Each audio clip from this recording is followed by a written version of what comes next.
specifically when we look at the Maricopa County Attorney's Office, the Maricopa County Attorney's Office has been held by the GOP or a Republican since 1982, I believe.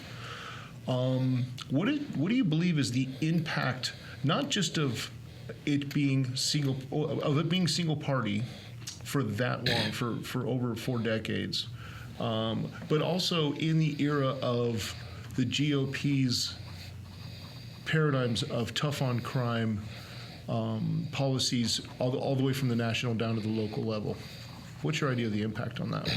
Well, single party control is often problematic, and particularly when a single party has decided to demonize segments of our community for political gain, similar to the otherizing of the bad guy and the criminal under the tough on crime model, the SB 1070, and that rhetoric to demonize our immigrant communities and further disenfranchise our black and brown communities and make them afraid of our courts and afraid of law enforcement, to make other segments of the electorate feel safe and comfortable and happy and reelect you.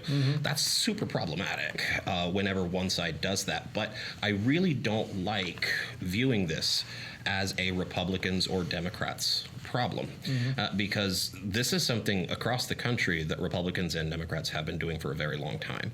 And to be honest, we really need to remove politics from justice enforcement too, because that's how we get to that space where we start trying to figure out how to advantage one group of our electorate, our constituents, our high turnout voters, versus everyone else who's probably not going to vote for you, right? When we use these careers or these elected officials for political gain to advance careers, that incentivizes the wrong thing. And that's why it's important to elect county officials, and particularly to elect chief justice enforcement officers who are doing this for their community, not for themselves.